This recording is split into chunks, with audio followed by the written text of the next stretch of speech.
Era uma vez no princípio dos tempos, Deus criou os céus e a terra. Ele moldou montanhas, rios, florestas e tudo o que existe. Mas dentre todas as suas criações, ele preparou algo especial, um lugar chamado Jardim do Éden, onde tudo era perfeito e abundante. No meio desse jardim, ele colocou o primeiro homem, Adão, moldado do pó da terra e feito à imagem de Deus. Adão vivia no Éden, cercado por todas as criaturas que Deus havia criado, e cuidava do jardim, pois esse era o seu propósito. Mas com o tempo, Deus viu que Adão estava só e sentiu que ele precisava de uma companheira. Então Deus fez com que Adão caísse em um sono profundo e, enquanto ele dormia, retirou uma de suas costelas, criando uma mulher, chamada Eva, para estar ao seu lado. Eles eram parceiros, companheiros e juntos desfrutavam de tudo o que havia no jardim.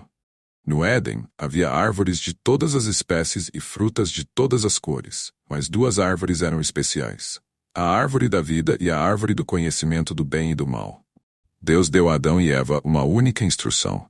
Podiam comer de todas as árvores do jardim, menos da árvore do conhecimento do bem e do mal.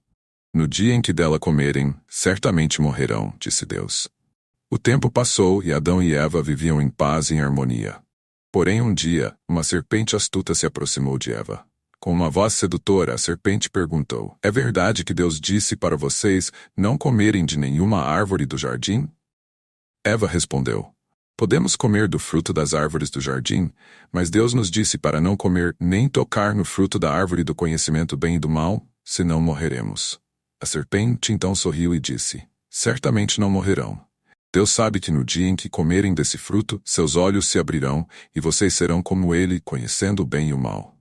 Eva, intrigada e tentada, olhou para o fruto. Ele parecia delicioso, e o desejo de adquirir conhecimento cresceu em seu coração. Ela então pegou o fruto, deu uma mordida e compartilhou com Adão, que também comeu. Assim que comeram, seus olhos realmente se abriram. Pela primeira vez, perceberam que estavam nus e sentiram vergonha. Com pressa, pegaram folhas de figueira e fizeram roupas para cobrir seus corpos. Eles haviam desobedecido a Deus e agora o sentimento de culpa e medo enchia seus corações. Na viração do dia, Deus caminhou pelo jardim e chamou por eles: "Adão, onde você está?" Adão e Eva se esconderam, mas Deus sabia o que havia acontecido. Quando os encontrou, Adão confessou: "Ouvi tua voz no jardim e tive medo, pois estava nu. Por isso me escondi." Deus perguntou: "Quem te fez saber que estavas nu? Comeste da árvore que te ordenei que não comesses?" Adão culpou Eva. "A mulher que me deste me ofereceu o fruto, e eu comi." Eva, por sua vez, culpou a serpente. Deus então falou a cada um deles. Ele amaldiçoou a serpente, dizendo que ela rastejaria pelo chão e haveria inimizade entre ela e a descendência da mulher. Para Eva, ele disse que a partir daquele momento sentiria dores no parto e que desejaria o marido. E para Adão, a consequência seria que ele teria que trabalhar arduamente, suar a terra para colher o próprio sustento, até retornar ao pó de onde veio. Deus então os expulsou do jardim do Éden, pois eles não podiam mais viver ali no paraíso. Para impedir que voltassem e comessem da árvore da vida, que lhes daria a imortalidade, Deus colocou querubins e uma espada de fogo para guardar o caminho até a árvore. E assim, Adão e Eva começaram a sua vida fora do Éden, agora conhecendo o bem e o mal, carregando as consequências de suas escolhas e experimentando pela primeira vez o desafio de viver no mundo além do paraíso. Noé era um homem justo, íntegro em sua geração. Ele andava com Deus. Porém, os tempos em que vivia não eram fáceis. A terra estava corrompida diante de Deus, cheia de violência e maldade. E foi então que o Senhor olhou para o mundo e viu que o coração dos homens estava inclinado ao mal continuamente. Deus decidiu que um grande dilúvio viria para purificar a terra de toda a corrupção. Certo dia, Deus falou a Noé. Sua voz era firme e cheia de propósito. Deus revelou a Noé que enviaria um dilúvio para destruir toda a vida, mas, em sua misericórdia, daria a ele a tarefa de construir uma arca para salvar sua família e alguns animais, preservando a criação. Noé, com fé inabalável, escutou atentamente as instruções de Deus.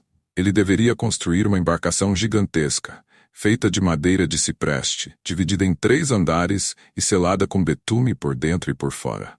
A arca teria 300 côvados de comprimento, 50 de largura e 30 de altura. Uma obra monumental nunca antes vista. A tarefa seria longa e árdua. E assim, Noé começou a trabalhar. Cada golpe de martelo, cada tora de madeira erguida, era um ato de obediência e fé. Enquanto ele construía, a incredulidade crescia ao seu redor.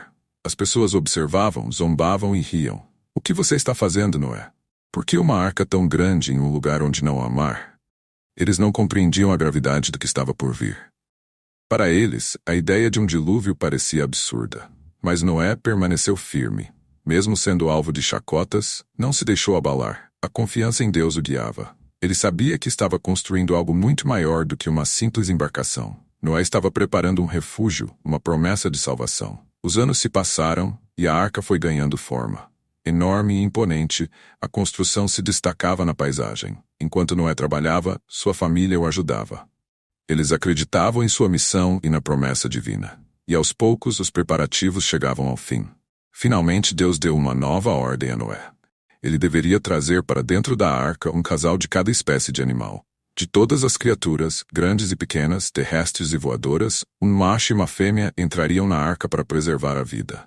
Era o início de uma nova fase, uma aliança entre Deus e a criação. Noé fez conforme o Senhor havia ordenado. Os animais vieram, 2 a 2, como se soubessem que aquele era o caminho para a salvação. E a arca estava pronta para cumprir seu propósito. Ao lado de sua família, Noé entrou na embarcação. Então as portas da arca foram seladas. Lá fora, o céu escureceu. As nuvens se tornaram pesadas e as primeiras gotas começaram a cair. O que para muitos parecia ser o início de uma chuva comum, logo se transformou em um dilúvio sem precedentes. As águas subiram e a terra foi coberta. Noé, sua família e os animais estavam seguros dentro da arca, protegidos pela obediência e pela promessa de Deus. Enquanto o mundo lá fora era consumido pelas águas, Noé confiava que um dia as águas cessariam e uma nova era começaria.